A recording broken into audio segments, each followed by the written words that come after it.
Et Sud Radio, parlons vrai, vous pouvez d'ores et déjà nous appeler au 0826 300 300, réagir également sur les réseaux sociaux, Twitter et Facebook. Vous connaissez le principe, avec nos débatteurs, on fait le tour de l'actualité du jour et à chaque fois, on ne manque pas de sujets pour débattre et nos débatteurs sont en train de s'installer.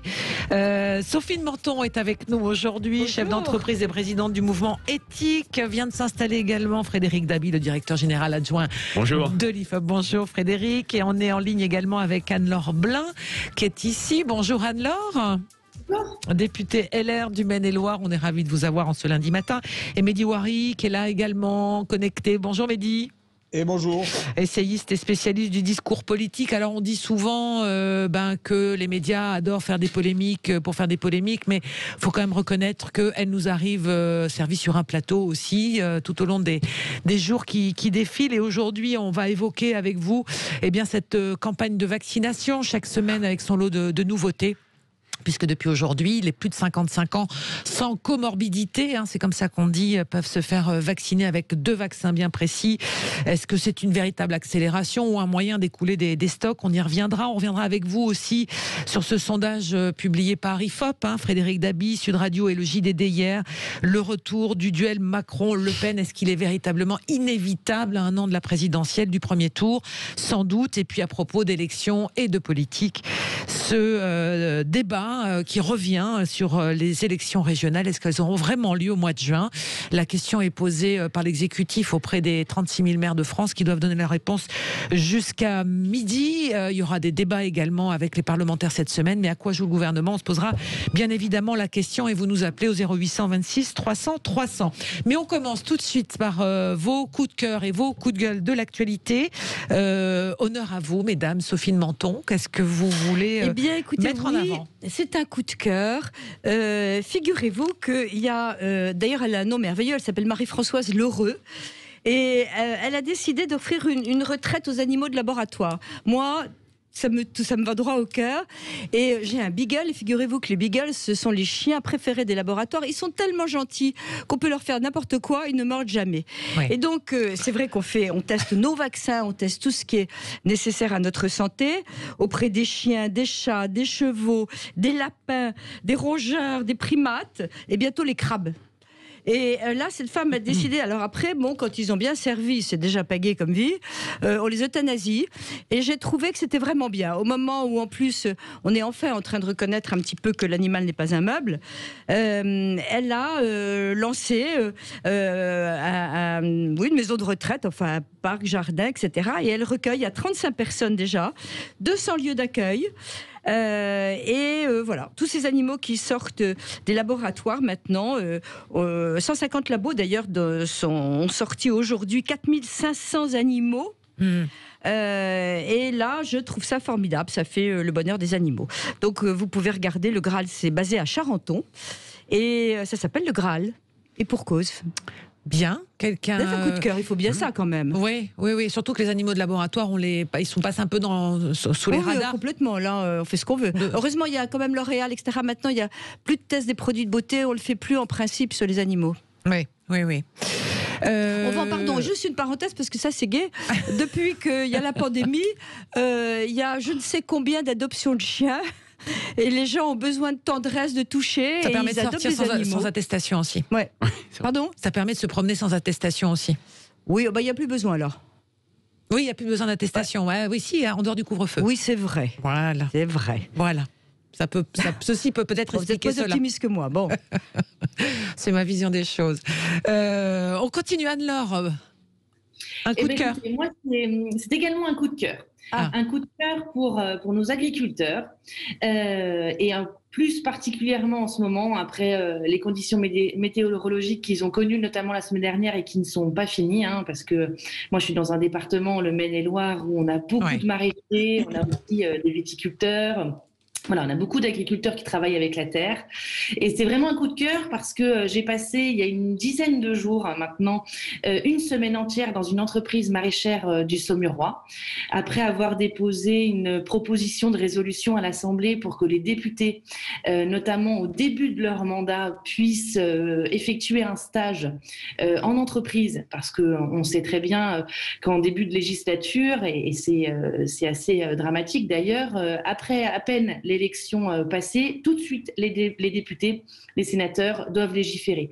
Or, un parlementaire ne connaît pas tous les domaines et pas forcément non plus tous les domaines économiques. Et donc, moi, dans ma proposition de résolution, j'ai proposé qu'on ait un temps consacré vraiment dans l'agenda parlementaire pour que les députés puissent se rendre dans les entreprises. Et donc, puisque moi, je suis aussi au début de mon mandat, j'ai décidé de convertir ma proposition législative sur le terrain. Et donc, j'ai passé une semaine avec eux au quotidien, avec les salariés, les saisonniers, voilà, notamment dans une entreprise qui fait nos asperges, qui fait nos C'est un radis. peu le vie ma vie, c'est ça que vous dites?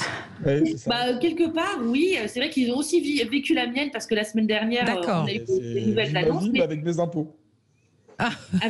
Mais dis, voilà, c'est une manière de concrétiser une proposition parlementaire parce que quand on est député, on doit véritablement, quand on met en œuvre des mesures, toucher au plus près des réalités du terrain. Et le fait d'avoir suivi une semaine l'activité des chefs d'entreprise, des saisonniers, des salariés, de percevoir véritablement les points de problématique qui peuvent au quotidien leur empêcher de promouvoir leur activité, je crois que c'était vraiment une initiative très intéressante et en tout cas moi cette semaine m'a été très profitable. Voilà, j'ai Écoutez, c'est très intéressant. Je vous suggère de venir dans une PME, de faire la compta, de vérifier les contrôles, les feuilles de paye. Exactement, c'était une PME, exactement une PME du Saumurois. Oui, mais vraiment même la PME basique, sans secteur particulier d'activité, ce serait c'est bien. le stage de trop. Mais bravo. On peut faire toutes les entreprises. Et puis j'abonde dans le sens de Sophie. Je propose au-delà d'avoir un stage qui est un stage quand même mieux rémunéré que celui qu'on offre aux étudiants, je propose quand on dit qu'on vit la vie ce qu'on appelle les administrés, les citoyens, moi je propose de vivre ce que c'est de passer 6 mois comme un restaurateur ou un cafetier aujourd'hui sans revenu. Je propose de se payer ce que paye un agriculteur aujourd'hui pour voir comment ils vivent et non pas d'aller faire des stages. Moi je le dis, vraiment c'est pas méchant parce que je vois bien qu'il y a de la bonne volonté derrière l'initiative d'Anne Lerblin. Ce qui me désespère toujours un petit peu avec les politiques, c'est cette espèce de croyance selon laquelle il connaîtrait mieux le terrain en allant quelques jours s'immerger dans la vie des vrais gens, etc. C'est pas mal aussi. C'est mieux que rien, mais c'est vrai que c'est complètement éloigné de la réalité. Moi, j'avais proposé ça. Attendez, je vais finir là-dessus, mais la seule façon en réalité d'avoir des politiques, et là-dessus c'est un bon point pour le coup que moi je décerne vraiment à Macron, parce qu'il avait vraiment fait un énorme effort. On l'avait moqué à l'époque en disant qu'il avait fait un casting, mais en réalité Macron avait fait quelque chose d'assez intéressant. Alors évidemment, il avait choisi des députés qui étaient plutôt à sa main, entre guillemets, c'est ce qu'ils étaient choisis de façon assez opaque dans le système de la République en marche, mais il avait vraiment voulu faire cet effort d'aller chercher des gens qui n'avaient pas des carrières politiques, qui n'étaient pas des politiciens professionnels. Et il y avait une forme de promesse qui n'a pas forcément été tenue pendant le quinquennat, etc., pour plein d'autres raisons. Mais en tout cas, dans le casting qui avait été fait par En Marche à l'époque, moi j'avais trouvé ça assez radical et plutôt bien vu. Et on voit bien le résultat. Non, alors avec des défauts et des qualités. C'est-à-dire que moi, je crois pas que la majorité parlementaire, je vais être honnête, je crois pas que la majorité parlementaire fonctionne moins bien en réalité que sous Hollande. Voilà. Je vous invite à vivre ma vie de parlementaire, vous verrez comment est traité. Les citoyens pourraient vivre la vie de parlementaire, on pourrait inverser les rôles aussi. Anne Lerblin, pour le coup, moi les bisbilles avec vos petits camarades de classe ne me concernent pas. Ce que je dis, c'est que simplement, c'est que Macron a effectivement fait croire que à gauche, à droite, on pouvait prendre toutes les bonnes idées. Non, mais il n'a pas fait croire, il n'a pas fait croire, il a pris des gens normaux, entre guillemets. Mais c'était pas idiot. C'était pas idiot, mais ça partait plutôt d'une bonne volonté. Bon. Des gens de la société civile, il y en a eu d'autres il y a d'autres partis, il y a eu d'autres tentatives précédemment dans d'autres gouvernements de faire entrer des gens de la société civile dans des cases politiques. C'est tellement bloqué comme monde que c'est vrai que c'est très difficile, que ça finit par devenir un métier, ce qui est navrant. Mais je vous donne une anecdote amusante. On avait lancé au sein du mouvement éthique que je préside le fait justement d'inviter des parlementaires chez nous, et j'avais proposé ça au Sénat. Et je me souviens toujours d'avoir eu un sénateur qui avait demandé ce qu'il devait inaugurer et quel jour. Alors que je lui demandais de venir passer 1, 2, 3 jours dans l'entreprise. Et donc c'était même pas compréhensible pour eux. Bien sûr. Non, mais je trouve Frédéric Dabi. Je trouve que ce qui est dit, Frédéric Dabi.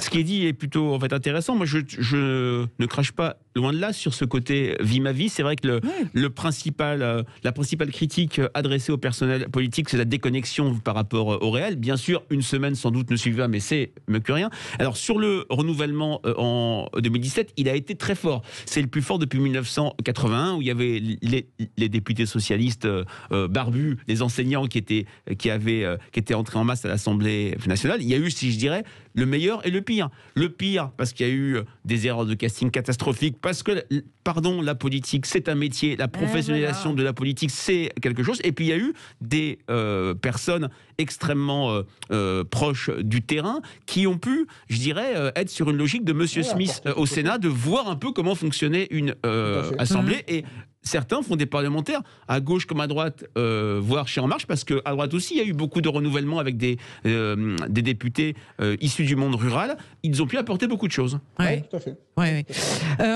Il nous reste apportent beaucoup de choses. Enfin oui, c'est un autre sujet. Mais dans un contexte d'un pouvoir exécutif contraint, bien sûr. Tout est bloqué, ils ont les sujets la veille. Mais est-ce que, pardonnez-moi, mais la question, est-ce qu'ils sont, je parle des parlementaires, est-ce qu'ils sont si déconnectés tous de la réalité? Non, je pense pas. Est-ce qu'ils n'ont pas aussi, je sais pas moi, par exemple. C'est le système qui est compliqué. Je crois pas que est-ce que c'est un faux procès qu'on leur fait souvent? Probablement. Enfin, je pense que l'abrogation du cumul des mandats a paradoxalement fait du mal, puisque l'élu le plus en phase avec le terrain, c'est le maire.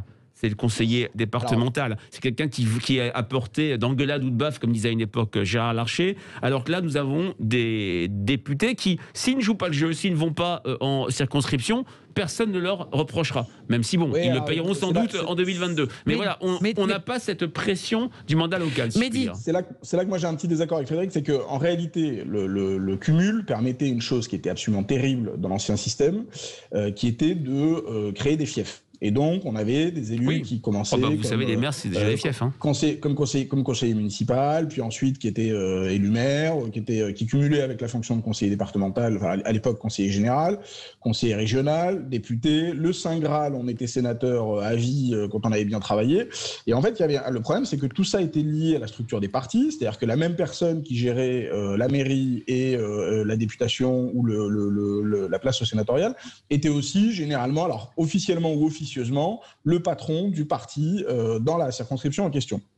Sous forme de circonscription pour la droite, sous forme plutôt de circonscription législative, sous forme plutôt de circonscription municipale, donc au niveau plutôt des mairies, c'est ce qu'on appelait le socialisme municipal pour ce qui concernait le PS. Et donc on avait un système hyper concentré où à la fin, en réalité, tout était nécrosé. C'est pour ça qu'on a eu des régions entières qui étaient hyper clientélistes, où on distribuait des logements sociaux à tout va pour pouvoir garder sa section socialiste, etc. Je vois Anne-Laure qui fulmine. Et aujourd'hui, mine de rien, qu'on le veuille ou non, et c'est pas du tout, pour le coup, c'est pas du tout au bénéfice de Macron, c'est plutôt au bénéfice de Hollande qui a accru encore les lois sur le non-cumul. Aujourd'hui, qu'on le veuille ou non, certes, le député n'est plus le député maire, mais enfin, est-ce qu'il y a vraiment besoin d'avoir des indemnités de maire pour savoir ce qui se passe dans sa circonscription? Il suffit d'y vivre, en fait, concrètement.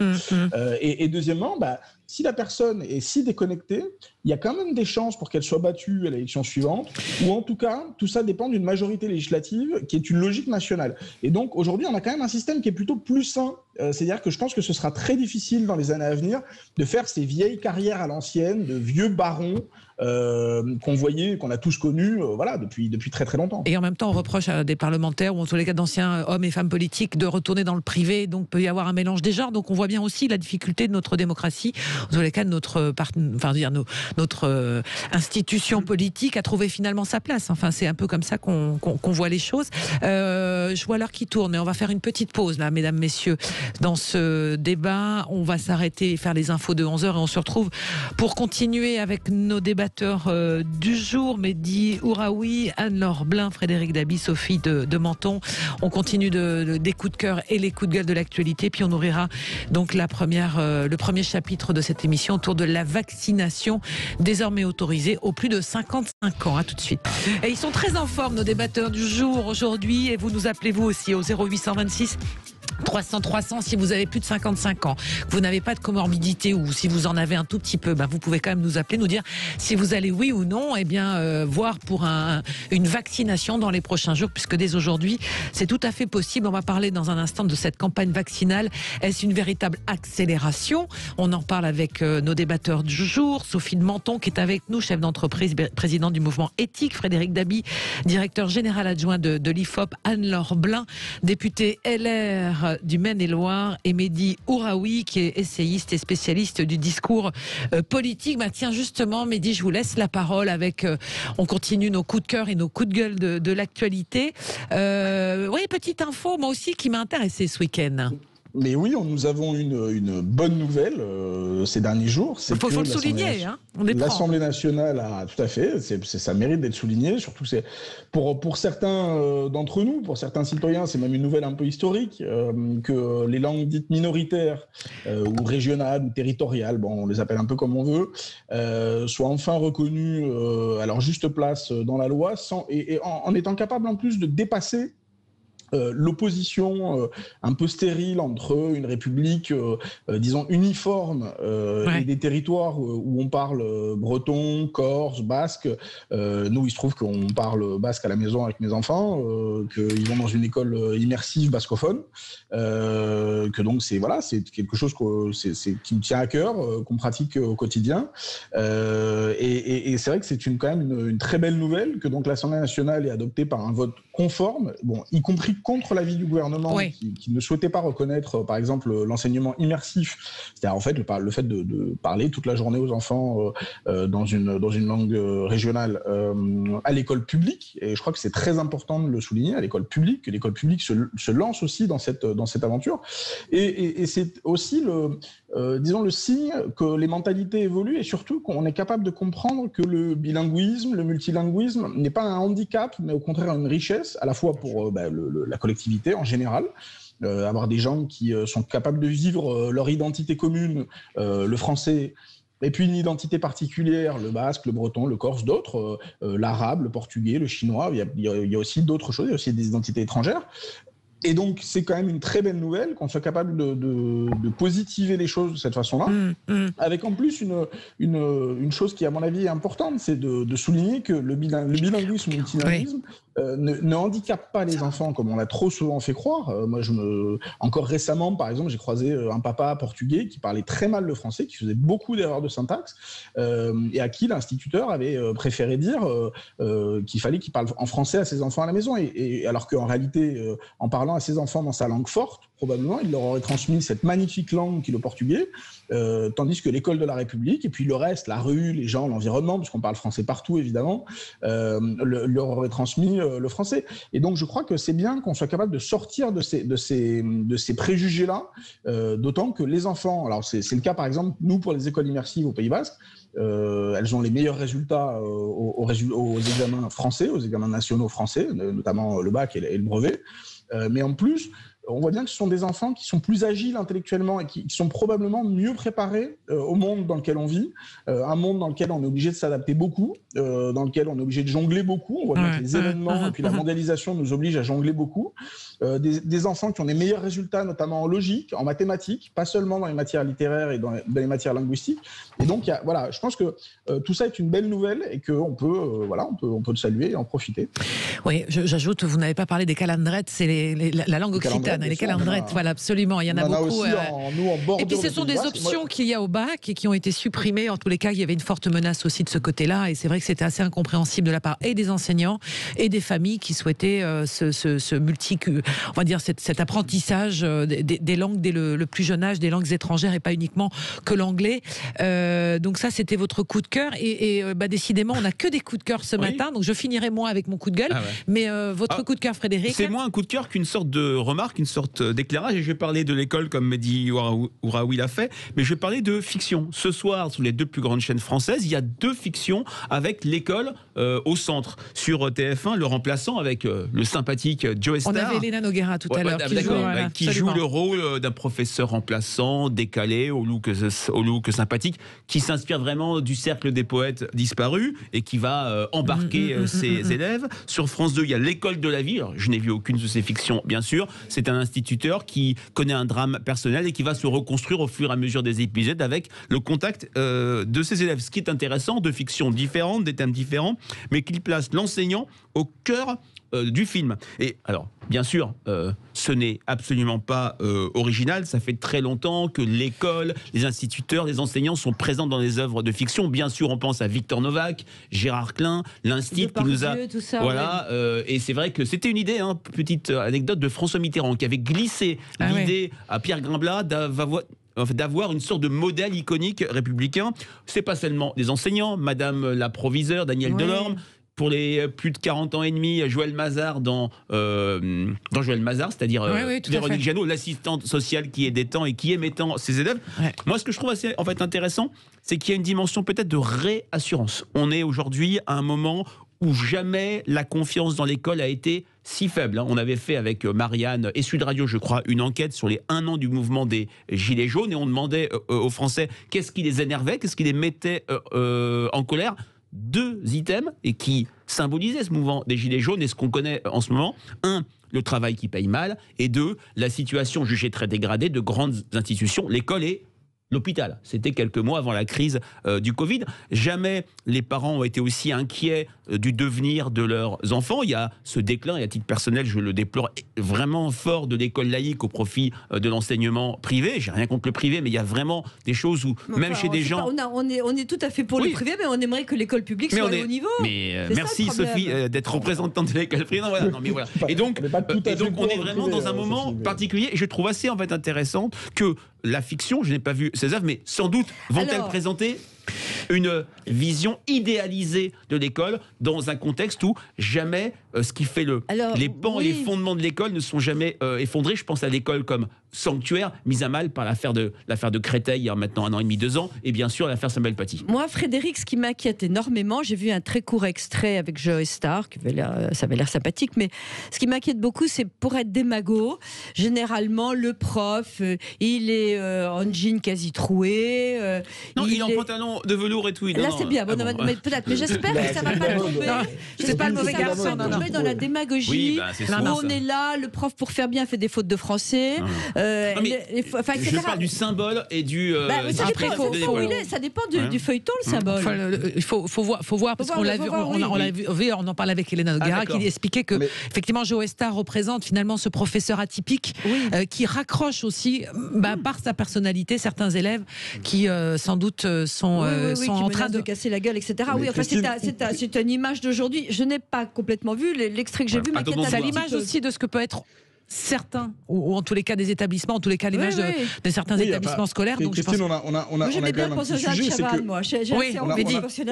on a quand même un petit sujet, c'est que tout ça est effectivement de la fiction. C'est-à-dire que des enseignants devant des élèves en ce moment, c'est de la pure fiction. Il y a une semaine, ils avaient encore des élèves. Il y a une semaine, ils avaient encore des élèves. Un jour sur 2 pour les lycéens, mais ils avaient des élèves. J'exagère un peu. Juste un point qui est moins. Et je peux vous dire que les élèves, avec cette période-là, le rapport qu'ils ont avec leurs enseignants aura peut-être un tout petit peu changé, parce que quand ils se montrent pas à l'écran, parce que moi je l'ai vécu en direct. Non, Sophie, je vais finir là-dessus. Non, mais je finis rapidement juste là-dessus. Il y a juste un petit point un peu moins léger quand même qui moi me préoccupe énormément et dont on ne parle pas. C'est qu'aujourd'hui la réalité, c'est que les rythmes Covid, parce qu'il faut les appeler comme ça, et d'ailleurs on ne sait pas dans les années qui viennent combien de zoonoses, combien de pandémies on va vivre et combien de confinements.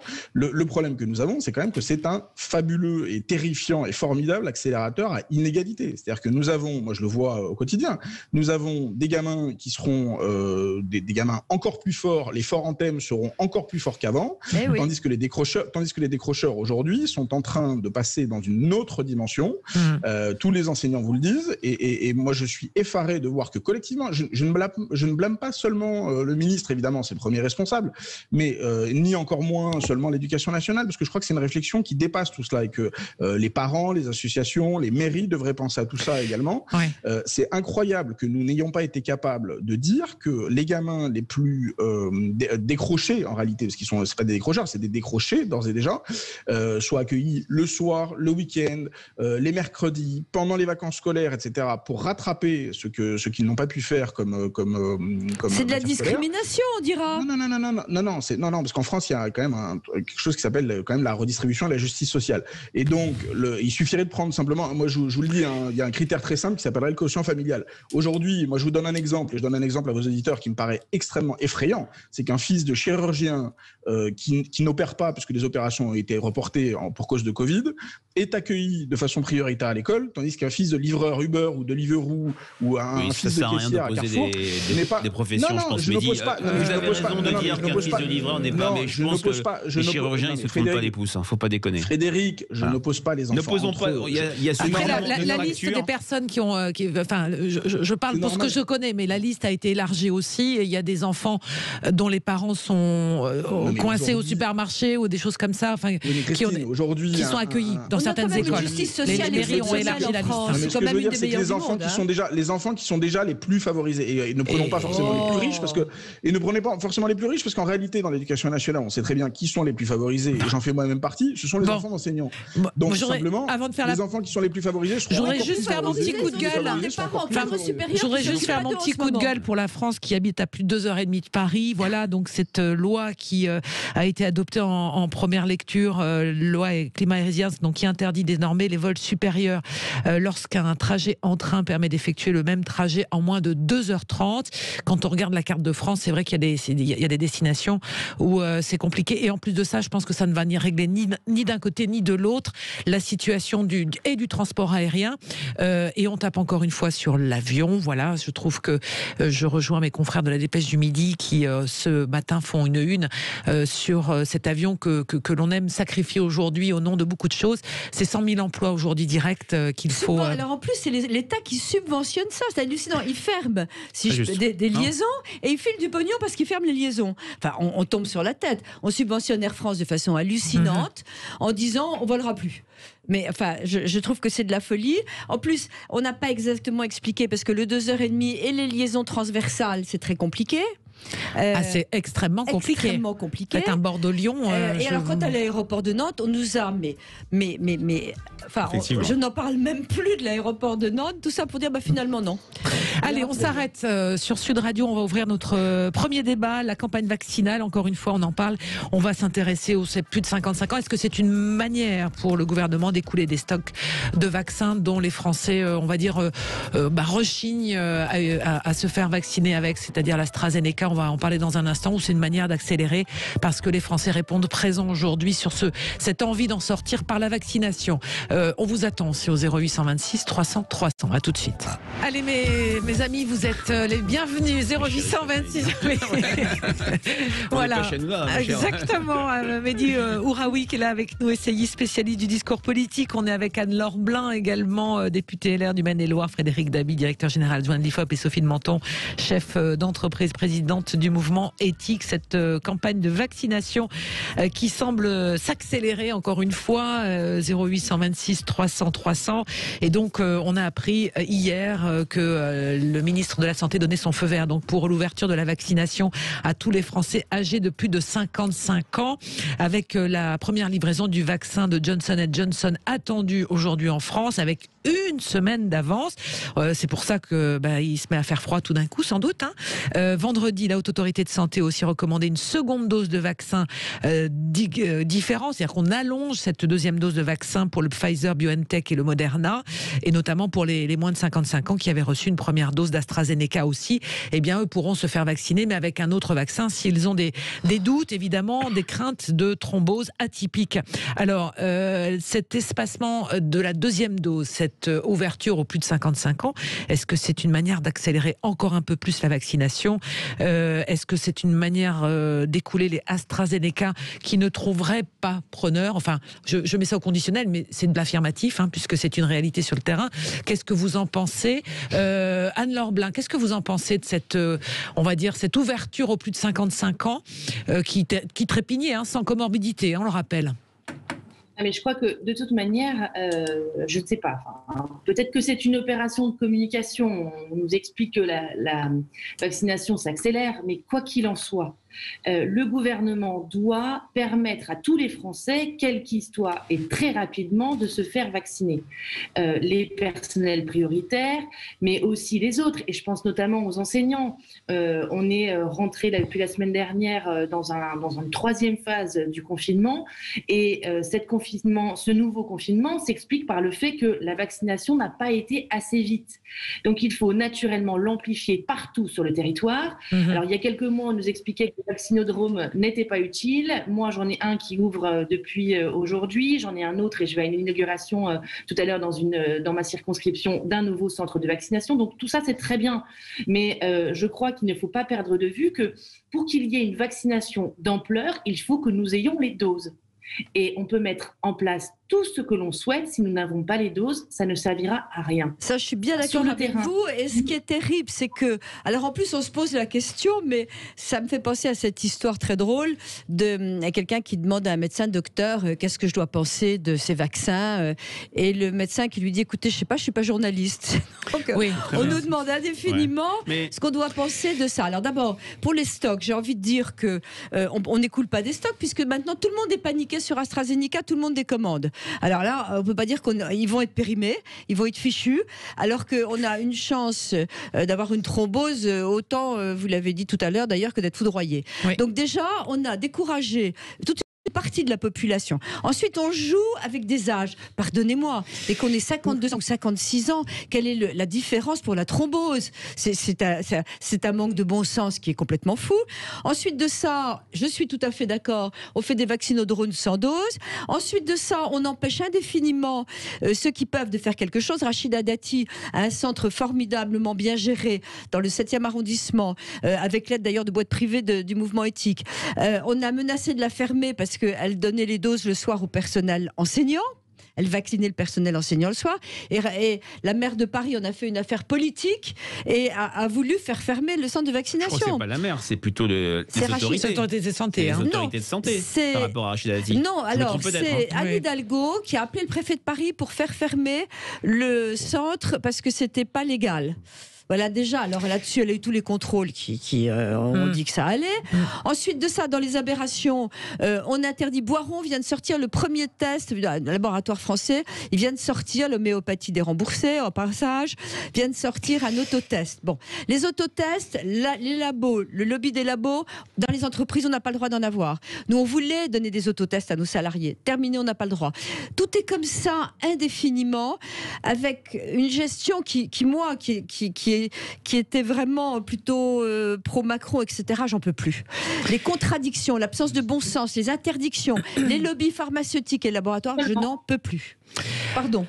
Frédéric, oui, un coup de gueule. Moi, alors, c'est un coup de gueule, on est un peu sorti de la vaccination. Ce que je trouve assez intéressant, c'est que pour l'instant, dans nos enquêtes, peut-être que ça va bouger parce qu'on a une opinion qui bouge beaucoup, qui s'est un peu réseau socialisée avec cette crise. On n'a pas d'effet de crainte AstraZeneca sur l'intention de se faire vacciner.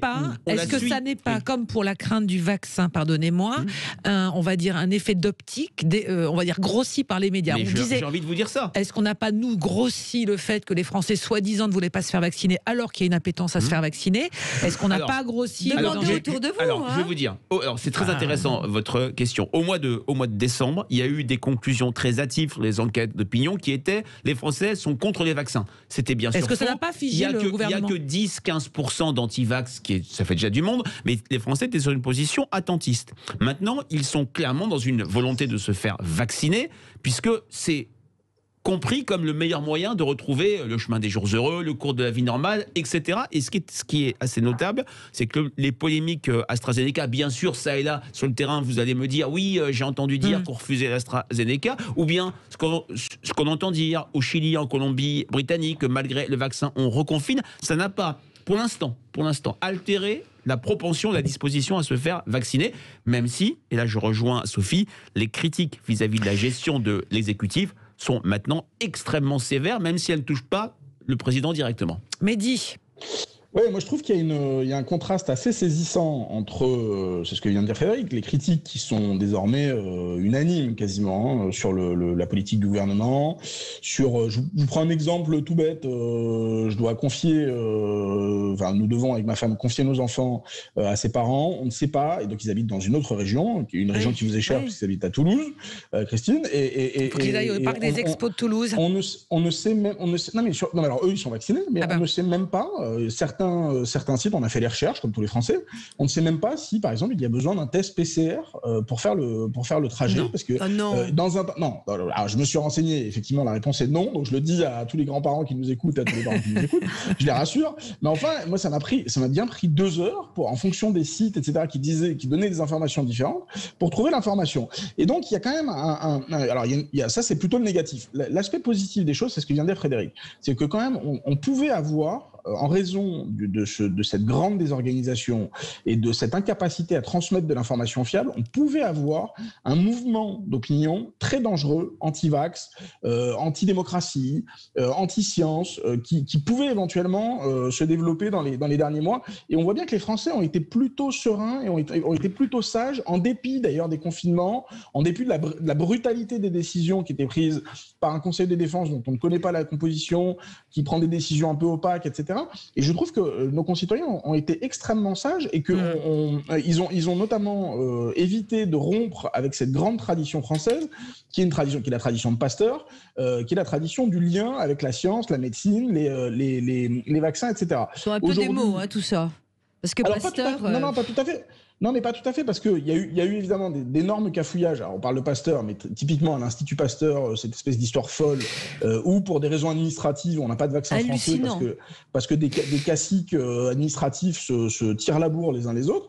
Mais je trouve que quand même, dans l'opinion, et même si on a eu des moments de volatilité que Frédéric a souligné, mais à un moment qui était tout à fait normal, puisqu'on ne savait pas de quoi seraient faits les vaccins, on ne savait pas dans quelles conditions ils étaient produits, les informations étaient plutôt on ne savait pas. Il n'y a jamais eu autant de littérature autour de la vaccination et de comment ces vaccins ont été. Ce que je veux dire, c'est qu'il y a un élément insécurisant, évidemment, pour une opinion, dans le fait en plus d'entendre qu'on est la 6e puissance mondiale, que toutes les autres puissances sont capables de produire leurs vaccins, et que nous, on se demande si on aura les bons frigos, quoi. Il y a évidemment un élément qui ne peut pas rassurer l'opinion quand on en est là. Et donc, je trouve que quand même, en dépit de tout cela, les chiffres que nous donne Frédéric sont extrêmement rassurants. Il n'y a pas d'autres pays où les gens refusaient de se faire vacciner. Je comprends très bien. Mais les Français se sont pas... Enfin, je veux dire... Non, d'accord. Il y a eu des manifestations. Tous les pays étaient enthousiastes. Mais est-ce que c'est pas nous qui finalement avons grossi le trait sur des anti-vaccins qui étaient effectivement majoritaires? Peut-être. Ça, il y a eu quand même les manifestations en Allemagne, etc. Ouais. Sophie, c'est quand même. C'est aussi ça qu'on a vu. Alors attendons d'avoir les nouvelles règles pour la vaccination. Donc je rappelle le principe aujourd'hui, c'est qui changeront demain d'ailleurs, qui peuvent encore changer demain. Ça c'est vrai aussi. C'est qu'on est servi sur ce sujet-là les plus de 55 ans, donc ils peuvent être vaccinés. Et on souligne aussi qu'on a parlé des enseignants. Pour l'instant, on n'a pas donné. Les enseignants sont effectivement dans les radars pour être vaccinés, mais ils n'ont encore pas de date précise pour l'ouverture de la vaccination, à moins qu'ils rentrent dans les critères qui sont développés aujourd'hui, sans présenter leur carte comme quoi ils sont bien enseignants. Allez, on referme ce dossier vaccination, quoique ça va peser évidemment sur l'échéance de l'année prochaine, cette crise du coronavirus. On revient sur notre sondage IFOP Sud Radio JDD, ce retour du duel Macron-Marine Le Pen. Est-ce qu'il est forcément inévitable l'an prochain à la même époque? On en parle avec vous et nos débatteurs du jour. À tout de suite. Sud Radio, parlons vrai, vous nous appelez 0826 300 300 avec nos débatteurs Anne-Laure Blin, députée LR du Maine-et-Loire, Frédéric Dapi, directeur général adjoint de l'IFOP, Sophie de Menton, chef d'entreprise et président du mouvement éthique, et Mehdi Ouraoui, qui est essayiste et spécialiste du discours politique. Alors on revient avec vous ce matin sur ce sondage publié hier, sondage IFOP Sud Radio dans les colonnes du journal du dimanche du JDD, avec, j'allais dire, l'éternel retour. Alors non, il n'est pas éternel, mais le retour du duel Emmanuel Macron-Marine Le Pen pour 2022. On est à quasiment un an, jour pour jour, Frédéric.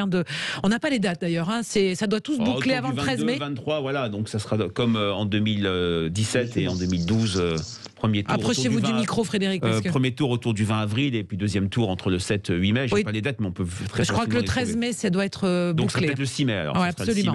Alors ce sondage IFOP fiducial pour le JDD avec Sud Radio, eh bien, à un an du premier tour, eh bien, les finalistes de 2017 arrivent en tête dans tous les cas de figure, dans tous les cas de scénarios qui sont présentés dans ce sondage. Il faut bien avoir en tête le statut de ce sondage. Qu'est-ce que c'est qu'un sondage? On en fait beaucoup avec IFOP fiducial pour Sud Radio. Ce n'est pas une prédiction, c'est un rapport de force actuel. Ce qui est très intéressant, c'est que comme dans l'enquête du mois d'octobre, on a beau tester 11 scénarios en octobre au premier tour, 10 scénarios, avec beaucoup de candidats différents à droite, beaucoup de configurations, gauche unie, gauche dispersée. Ce qui frappe, c'est la permanence du socle électoral d'Emmanuel Macron et de Marine Le Pen, qui systématiquement serait premier, deuxième, premier. Là, dans cette enquête par rapport au mois d'octobre, c'est plutôt Marine Le Pen qui arrive en tête dans la plupart des scénarios. Ce qui est très intéressant, bien sûr, personne ne peut dire aujourd'hui que ce seront les deux protagonistes du second tour de mai 2022. Mais ce qui me frappe, c'est que, bien sûr, ce second tour n'est pas souhaité, parce que quand on n'est pas électeur de Marine Le Pen et d'Emmanuel Macron, on ne va pas souhaiter ce second tour. Mais c'est que ce n'est pas seulement un duel, c'est l'affrontement de deux France. Jamais je n'ai vu des structures de vote aussi antagonistes, aussi tranchées entre Emmanuel Macron et Marine Le Pen, avec aucune zone de frottement, de concurrence. Et où sont les socialistes là-dedans? À une époque, on va parler de la droite aussi. À une époque, on avait des gens, on avait des cadres, catégorie plutôt à droite, qui votaient à gauche. On avait des ouvriers qui votaient à droite. Là, clairement, c'est deux blocs contre blocs, avec par exemple, sur les âges, Emmanuel Macron très bien placé chez les personnes âgées et chez les plus jeunes, Marine Le Pen, et c'est plus préoccupant, très en tête dans les catégories charnières qui souffrent le plus de la crise, 25-34 ans et 50-64 ans. Ce ne sera peut-être pas le duel de second tour, mais la situation semble aujourd'hui assez figée. Alors j'ajoute j'ajoute donc que dans ce sondage, Xavier Bertrand distance les concurrents que vous avez testés. Un sondage qui enterre peut-être l'ex-future primaire de droite, puisque Xavier Bertrand apparaît clairement comme le troisième homme. Il monte même parfois à 20% dans certaines hypothèses. Et au second tour, c'est celui qui ferait le mieux face à Marine Le Pen. C'est un vrai atout pour lui. Et à gauche, alors, en rappelant que samedi, il y a la réunion de gauche, mais ni Jadot ni Hidalgo, pour l'instant, n'arrivent à percer. Mélenchon, déjà, avant de parler des différentes individualités. On a un total gauche que je n'ai jamais vu à un tel niveau sur la 5e République. Même en 2007, qui n'était pas un bon cru pour la gauche, on était à 31-32%. Là, on est à 26-27%. En 2012, c'était 40%. L'addition Hollande-Mélenchon-Joly. Là, on a une gauche disloquée, rétrécie. Et Jean-Luc Mélenchon fait un petit peu mieux que Yannick Jadot et Anne Hidalgo, mais lui, dans une logique de vote d'élimination, se fait écraser par Marine Le Pen au second tour. Mais Frédéric, j'ai envie de vous dire, dernière chose, c'est qu'aucun candidat n'est véritablement aujourd'hui figé. Enfin, les noms ne sont pas figés. Donc, non, ce n'est pas connu. C'est pour ça que j'ai averti au début de notre échange sur une prudence à avoir. Alors, qui veut réagir? Mehdi. Là où j'ai une petite nuance avec Frédéric, c'est que l'offre est en réalité plus connue qu'on ne le pense. C'est-à-dire que la réalité, c'est que ce qu'il vient de dire sur Xavier Bertrand, c'est que le candidat de la droite qui s'impose dans les derniers sondages, c'est quand même plutôt lui. Et le problème que nous avons, c'est l'offre de gauche. C'est-à-dire que nous avons une offre de gauche qui est inexistante en termes de personnalité, ou en tout cas il y a pléthore de personnalités mais qui ne perce pas, et surtout il n'y a aucune offre idéologique, il n'y a aucune offre politique. C'est-à-dire que personne n'est capable, si vous interrogez 10 Français, je ne sais pas combien sont capables de vous donner une idée, une grande idée. On savait. Si vous interrogez les Français en 97, quand au législatif de 97, vous disiez Jospin, globalement les gens étaient quand même capables, il avait tellement martelé martelé 35 heures, Pax, ce genre. Voilà. Alors, il a pas martelé Pax, mais 35 heures, parité. Il a fait une campagne très forte sur la question de la parité, moi je me souviens. Il y a, dans une élection, si vous dites Hollande 2012, bon, alors évidemment, on sait ce qui est devenu le slogan par la suite, mais c'était le changement, c'est maintenant, mon ennemi, c'est la finance. Vous avez des choses qui la jeunesse, marqueurs. La jeunesse, la jeunesse aussi. La jeunesse, voilà. Bon. Ouais. Et on voit bien qu'aujourd'hui, le problème numéro 1 de la gauche, c'est qu'elle est totalement incapable de faire émerger des idées. Et je vais même aller plus loin, je finis là-dessus, Christine, c'est que je pense que la force montante aujourd'hui à gauche, qui est Europe Écologie Les Verts, se satisfait en partie d'un tango que Emmanuel Macron lui a imposé. Au fond, je pense qu'Emmanuel Macron a substitué Europe Écologie Les Verts à Jean-Luc Mélenchon comme meilleur ennemi, comme meilleure tête à claque. On a quotidiennement, ou en tout cas de façon hebdomadaire, des polémiques. Un jour, c'est l'avion, un autre jour, c'est le sapin de Noël, un autre jour, c'est la viande dans les cantines, un autre jour, c'est la mosquée de Strasbourg, etc. Et on voit bien que cette force, qui est une force très importante, autour d'une idée qui est très importante, qui est l'écologie, aujourd'hui n'a pas encore tout à fait la maturité pour affronter Emmanuel Macron sur le régalien. Et donc, on voit bien que les Verts, au fond, se satisfont qu'on parle d'eux. Ouais. Pour les régionales, pour les départementales, ça leur a réussi aux élections municipales, mais c'est un autre scrutin, peut-être. Exactement, et ils ne comprennent pas que ça permet à Emmanuel Macron de diaboliser la gauche et de les enfermer complètement dans un rôle qui les empêche de jouer le rôle premier dans l'élection présidentielle. Alors on voit dans ce sondage, Frédéric Dabi, Anne-Laure Blin pour les LR, on voit que Xavier Bertrand, finalement, le match est plié. Non, la machine à perdre va se mettre en route, pardon, mais ils vont vouloir se battre pour des primaires. Et donc, attends, on va. Anne-Laure, question. Comment vous l'avez lu ce sondage? Non mais arrêtons de vouloir gouverner avec des sondages et du sentiment. On gouverne pas, madame, là. Hein. C'est pas du gouvernement, c'est une photographie. C'est une analyse. Vous faites des prédictions. Ce ne sont pas des prédictions, c'est ce que j'ai dit au début de mon échange. Avant la primaire de la droite, Alain Juppé devait gagner et vous avez été démenti. En 2002, Lionel Jospin ne passe pas le cap du... Pardon, vous n'avez rien compris sur ce qu'est un sondage. Excusez-moi, vous n'avez rien compris. C'est certain, c'est qu'on ne fait pas et on ne gouverne pas depuis un bureau à Paris. On gouverne quand on est sur le terrain. Et moi, ce que je vois sur le terrain, c'est qu'effectivement, les Français ne savent pas qu'ils ne se retrouvent pas dans leur politique. Ils ne se retrouvent pas dans le débat d'idées qui n'existe plus dans nos médias. Mais là, vous faites de la politique. On est en train d'essayer de comprendre ce que vont faire les Français. Non, je n'essaie pas de comprendre ce que vont faire les Français. Moi, je travaille avec eux et je suis à leur côté sur le terrain. Mais est-ce que Xavier Bertrand, est-ce que c'est logique qu'il s'est déclaré? C'est le seul à droite qui s'est déclaré. Vous pouvez prendre tous les candidats potentiels de la droite. Vous pouvez prendre Xavier Bertrand, Valérie Pécresse, Bruno Retailleau. Vous pouvez prendre tous les candidats, Laurent Wauquiez, et il y en a plein d'autres. Moi, simplement, ce que je dis, c'est qu'aujourd'hui, les Français en ont assez de cette homogénéité de pensée qui fait qu'on ne peut plus avoir... Ils en ont surtout assez. Tous les candidats de droite se battent entre eux. Attendez, parce que... Ce débat de Macron... On laisse Anne-Laure terminer. Oui, pardon. Ce débat Macron-Le Pen n'est pas inéluctable. Simplement, il sera inéluctable si dans nos médias, si dans le débat politique, on n'a plus de possibilité de parler et de débattre des idées. Alors, ça peut faire rire, mais c'est exactement, le débat est devenu totalement aseptisé et les Français en ont assez. On va voir ça tout de suite. Attendez, Mehdi, il y a Catherine qui nous a appelé, qui est au 0826 300 300. Pardonnez-nous, Catherine, bonjour. Bonjour Catherine. Bonjour, écoutez, je suis à peu près du même avis que la dame qui vient d'intervenir. Anne-Laure Blin. Parce que Anne-Laure Blin, pardon, je ne me souvenais plus son nom. Non, vous inquiétez pas. Écoutez, non, ce qui me chagrine, si vous voulez, c'est qu'en fait, les médias, j'ai l'impression qu'en fait, ce sont les médias qui mettent dans l'esprit des Français qu'il y aura de toute façon un duel entre Emmanuel Macron et Marine Le Pen. Et ça, c'est insupportable.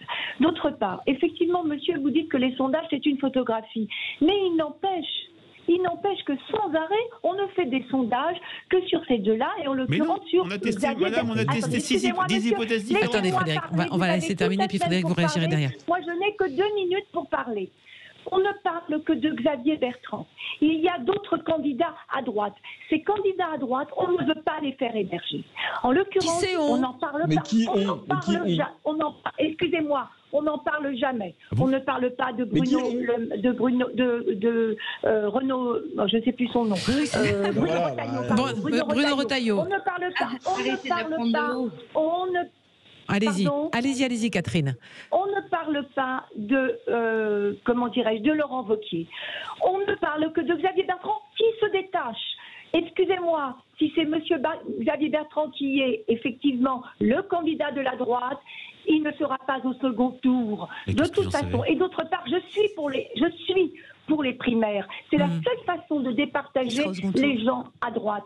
Je suis pour ces primaires. Parce que si c'est monsieur Xavier Bertrand qui est effectivement prôné par les médias et par la gauche, il ne sera pas au second tour. Comme l'était d'ailleurs Alain Juppé, qui est remplacé. Le candidat de la droite, par madame, il s'appelle Emmanuel Macron. Qui est remplacé par Emmanuel Macron, parce qu'Emmanuel Macron, c'est un Juppé, tout simplement. Un Juppé plus jeune. Voilà, c'est tout. Bon, alors maintenant, je dis que moi, c'est absolument pas inéluctable que ce soit Marine Le Pen et Emmanuel Macron qui soient au deuxième tour.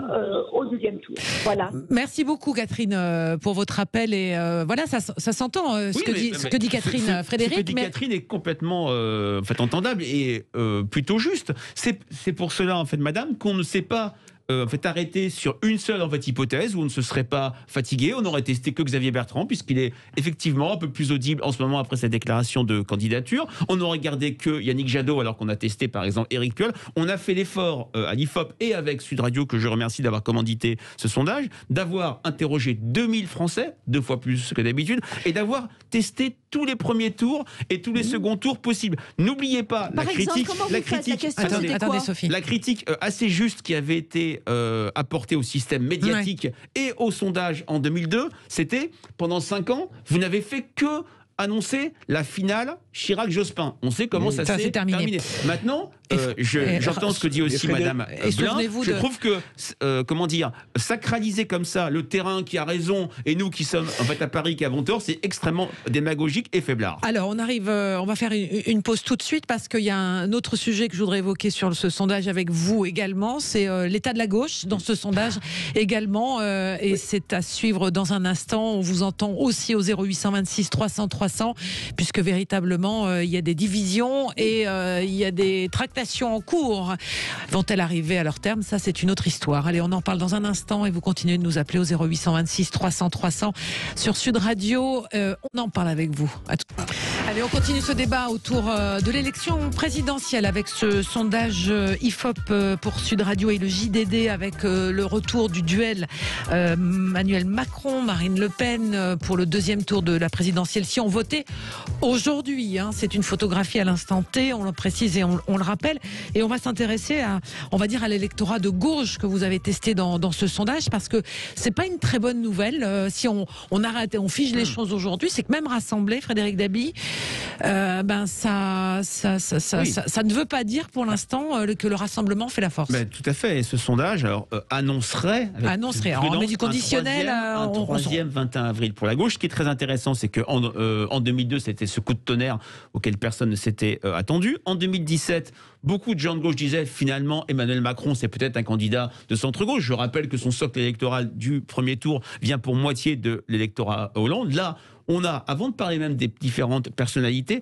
on a un total gauche qui est faiblissime. Je le disais, c'était 40% en 2012, 32% en 2007. Là, on est à peine à 26-27%. Et puis, c'est vrai qu'on a une vraie difficulté. Et pour Jean-Luc Mélenchon, qui arrive certes en tête, mais à un niveau très éloigné de son score de 2017. Et l'axe, plutôt l'espace social-écologiste, écologiste-social, Jadot-Hidalgo, pour l'instant, ne prend pas. Alors, ça ne veut pas dire que ça ne va pas prendre plus tard, mais clairement, et je trouve que ce que dit Mehdi Ouaraoui était très juste, le problème, c'est que avant de parler mécano, union, rassemblement, en 74, la gauche part très unie, elle perd. En 80, il y a 5 candidats de gauche au premier tour, elle gagne. Donc c'est pas seulement une question d'union, c'est une question d'offre programmatique. Que dit la gauche aux Français? Elle est aujourd'hui, ici et maintenant, inaudible. Mehdi, ou peu audible. Mehdi. Oui, on a. Parce qu'il y a une réunion, alors on rappelle pour nos auditeurs, voilà, samedi, il y a une union qui se profile, un grand rendez-vous à laquelle d'ailleurs ne participera pas Jean-Luc Mélenchon, mais Adrien Quatennens, mais a priori tout le monde devrait se retrouver, pas autour d'une table, mais en visio en tous les cas. Il y a plusieurs éléments qui posent problème. Bon, le premier, c'est que le seul sujet de conversation à gauche aujourd'hui, c'est en gros le déchirement identitaire et le déchirement sur la laïcité et l'union de la gauche. C'est-à-dire qu'en gros, à chaque fois que vous entendez un leader de gauche ces derniers temps, c'est pour parler de son petit copain sur la question de l'identité ou de la laïcité, alors généralement avec le débat islamo-gauchiste versus gauche laïque et républicaine, et de l'autre côté, des belles déclarations sur l'union de la gauche et l'unité de la gauche. Sauf que sur ces deux sujets, d'abord, la gauche a quand même beaucoup perdu en crédibilité. Ensuite, qu'on le veuille ou non, ils ne font pas partie des premiers items qui préoccupe les Français aujourd'hui, quelqu'un qui se préoccupe de son emploi, qui se préoccupe de savoir si son gamin de 6 ans va devoir porter un masque encore 10 ans ou pas à l'école, ou qui se préoccupe tout bêtement de savoir comment il va payer son loyer, se préoccupe assez peu en réalité de savoir si le parti de monsieur machin et le parti de madame machin vont réussir à s'entendre aux élections régionales et aux élections départementales. Donc ce ne sont pas des items forts dans la tête de nos concitoyens. Et en plus, il faut quand même regarder, il faut faire un tout petit peu d'histoire, l'histoire récente, je vous rassure, pas très ennuyeuse, de ces 5 dernières années. C'est-à-dire que la gauche n'a pas saisi l'occasion de cet événement un peu extraordinaire qui a été l'élection d'Emmanuel Macron pour se rénover elle-même et pour se remettre en question après avoir été littéralement éradiquée du paysage politique comme l'a été la droite.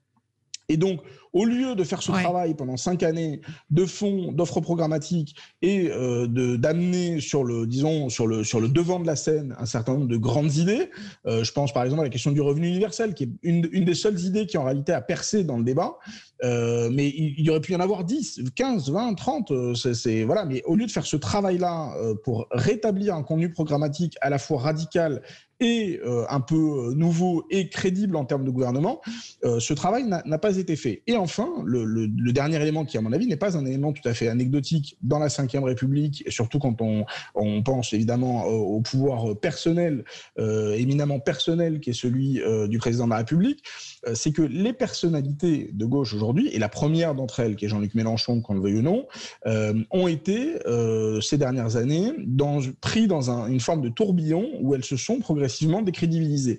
Quand on voit la cote de popularité de Jean-Luc Mélenchon, il est frappant de voir qu'elle s'effondre systématiquement sur certains événements très particuliers, évidemment la perquisition, évidemment, voilà. Donc on voit, c'est très frappant sur la courbe de popularité, de crédibilité présidentielle de Jean-Luc Mélenchon, de voir qu'elle s'effondre au gré d'un certain nombre d'erreurs tactiques qui ont été, et puis d'erreurs de comportement, évidemment, qui ont été commises ces dernières années. Et je termine sur un point, c'est que le sondage qui est extrêmement bien fait, moi je trouve que c'est un sondage qui est extrêmement, vraiment très intéressant, c'est une photo, on peut ne pas aimer la photo, ce qu'il y a sur la photo, mais la photo est extrêmement bien faite. Il y a quelque chose d'assez frappant, c'est qu'on parle du Front républicain pour ce qui concerne la gauche, parce que la gauche aujourd'hui est partie pour être éliminée au premier tour, mais en réalité on s'aperçoit en regardant les reports de voix que le Front républicain s'effondre en général et que il y a une frange tout à fait significative des électeurs de droite qui sont tout à fait prêts, en cas par exemple de candidature Mélenchon au second tour de l'élection présidentielle, qui sont tout à fait prêts à basculer massivement vers Marine Le Pen. C'est ça qui est intéressant. Voilà, et c'est extrêmement effrayant parce que c'est la première fois qu'on voit un basculement de cette ampleur-là. Et donc, Libération, par exemple, faisait sa une. Rapidement, Mehdi.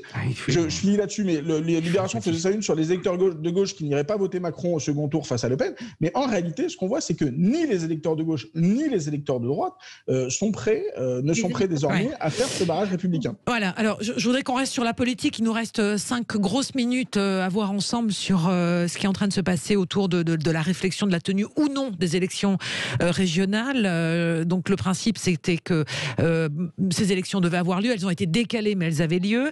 Et une nouvelle consultation surprise a été lancée vendredi par les préfets auprès des 36 000 maires maires de France pour savoir s'ils considéraient que oui ou non les conditions allaient être réunies pour organiser ce scrutin des élections régionales. Sophie de Menton, est-ce que c'est compréhensible de s'interroger sur une tenue compte tenu de la crise sanitaire, puisque je rappelle la Haute Autorité de Santé, enfin en tous les cas le Conseil scientifique recommande que seules les personnes vaccinées tiennent les bureaux de vote par exemple, enfin de prendre le maximum de précautions. Est-ce que le gouvernement et Emmanuel Macron ont raison de prendre des précautions en demandant aux maires s'ils étaient prêts à organiser le scrutin? Alors, si je réponds très, très, très intuitivement, etc., j'ai l'impression qu'en ce moment, les Français s'en fichent complètement des élections. Ouais. Pourtant, c'est des élections qui les concernent, parce que c'est des élections de proximité, mais franchement, on a la tête à autre chose, donc ça, c'est assez juste, sauf dans certains cas. Là, moi, ce que j'ai constaté, c'est qu'en fait, on a beaucoup glosé sur l'élection pendant le premier confinement, qui n'a pas été un facteur d'accélération, semble-t-il, du tout de la pandémie. Ça s'est très bien passé, ça a été très, très bien fait. Donc voilà. Ensuite, il est vrai aussi que au moment où on peut même pas s'asseoir une seconde à une terrasse pour manger un sandwich, dès que vous êtes assis, vous avez un PV. On a une espèce de révolte de se dire ah bon, et pourquoi on peut aller voter mais on n'a pas le droit d'aller visiter un musée avec une jauge. Enfin, il y a une espèce de contradiction permanente entre ce qu'on a le droit de faire. Et donc c'est à peu près tout ce que je peux vous dire. Et enfin la dernière question que je me pose vraiment, pourquoi cette consultation dernière minute? Je ne suis pas capable de vous répondre. Alors Frédéric, rapidement, et on fait le tour de table. Je vais parler vite. Je partage ce que dit Sophie. C'est vrai que dans notre baromètre il faut fiducial pour Paris Match et Sud Radio sur les conversations des Français, 14% seulement ont parlé en avril des élections régionale, c'est le score le plus bas jamais vu pour une élection, quelle que soit cette élection. Maintenant, c'est vrai qu'on sent une crainte des pouvoirs publics et du gouvernement à se prononcer. Il a refilé la patate chaude, si je puis dire, au Conseil scientifique. Maintenant, c'est cette consultation qui est très intéressante, mais qui a quand même été extrêmement téléphonée. Je pense que les Français, ils attendent une décision et je pense qu'ils l'approuveront. Anne-Laure Blin. Oui, simplement pour rebondir juste sur ce que disait Monsieur Ouari, c'est normal que la gauche soit dans cet état, parce que la gauche c'est Macron aujourd'hui. Alors un coup c'est à droite, un coup il est à droite, c'est leur en même temps. Ben, c'est les années Mitterrand, toutes les sœurs de François Hollande. Voilà. Et madame, comment en fait vous expliquez que les électeurs de François Fillon soient une opinion majoritairement bonne de Macron? Le gouvernement a grand mal à prendre une décision parce que le gouvernement ne veut pas que les élections se tiennent. Voilà. À votre avis, pourquoi alors? Eh ben, il ne veut pas. C'est le spectre des procédures judiciaires contre Édouard Philippe. Que les élections aient lieu, donc il fait tout pour différer. Il utilise tous les arguments, toutes les possibilités. Quel est l'intérêt qu'il aurait? Quel est l'intérêt à ce moment-là? C'est encore un complot. De bâillonner la démocratie. Bâillonner la démocratie. Mais regardez les choses, comment elles se passent. Regardez les choses sur le territoire. Regardez les maires qui n'ont jamais... Attendez. Les confinements se sont déroulés successivement les uns après les autres. Les maires, les élus n'ont jamais été consultés de la même manière qu'ils ont été consultés depuis vendredi soir. Alors, je veux bien que vous trouviez tous les meilleurs arguments pour défendre le gouvernement. Personne ne défend le gouvernement. Madame, c'est vous qui discréditez la parole politique parce que ça n'a pas le sens. Attendez, pas tous en même temps. Je ne pas la parole politique puisque je suis élue depuis septembre. Mais voilà. Mais tout est dit. Alors, je vais poser une question. Est-ce que vous considérez qu'il faut tenir le scrutin quoi qu'il advienne? Laissez parler. Le scrutin doit naturellement avoir lieu parce qu'il y a eu un bon nombre de pays européens. Parce que sinon, votre parti ne pourra pas se financer. C'est absolument pas ça, monsieur Ouari. Si, c'est ça qui est triste, en fait. Vous vous rendez... C'est ridicule. Effectivement, aujourd'hui, on bâillonne la démocratie, on bâillonne la liberté des Français. On ne peut pas dire ça en France, franchement. C'est du Trump. Ils ne pourraient pas non plus choisir leurs représentants départementaux et régionaux. On verra. Attendez, parce qu'il reste très peu de temps. Pour conclure, vous avez 30 secondes. Ça, c'est du Trump. Mais là, ça, on vient d'entendre du Trump Lidl. C'est-à-dire, c'est même pas. On vient d'entendre du Trump. Mais Anne-Laure Blin. Attendez, Anne-Laure, parce qu'on n'entend pas. On n'entend plus rien. Calmez-vous. calmez-vous. Là, on vient d'entendre du Trump Lidl. C'est-à-dire vraiment du Donc vous considérez qu'il faut tenir le scrutin non, ce que je dis simplement, c'est que Frédéric vient de dire les choses. Les Français ont la tête ailleurs, ça ne les intéresse absolument. Non, mais alors pourquoi la consultation des maires alors ? Donc la consultation des maires, parce que Macron a voulu se couvrir et on comprend pourquoi. Moi, ce que je pense, c'est qu'en réalité, le sujet n'est pas le jour du vote, le sujet est la campagne. Et donc, on parlait à l'instant de qui serait avantagé ou pas dans une élection par les sondages, par les médias, etc. Moi, je suis désolé, mais enfin, dans une élection où les candidats, les nouveaux candidats ne peuvent pas faire campagne, alors que les candidats sortants sont à longueur de journée dans les médias locaux pour parler des confinements, pour parler des aides aux entreprises, etc. Évidemment qu'il y a une inégalité de traitement entre les candidats. Mais les petits partis politiques ont besoin de faire leurs petites, ont besoin de faire leurs petites affaires. Bon, quoi qu'il en soit, c'est un sujet qui reviendra sur la table puisque cette consultation, on a fini, Frédéric, désolé. La consultation se termine là dans 1 minute précisément puisque les maires avaient jusqu'à midi pour répondre. Il y aura un débat également avec les parlementaires cette semaine, donc le sujet reviendra dans l'actualité. Merci à tous les 4 pour ce débat ce matin sur Sud Radio, ce lundi 11 avril. Et on va retrouver dans un instant André Berkoff sur Sud Radio.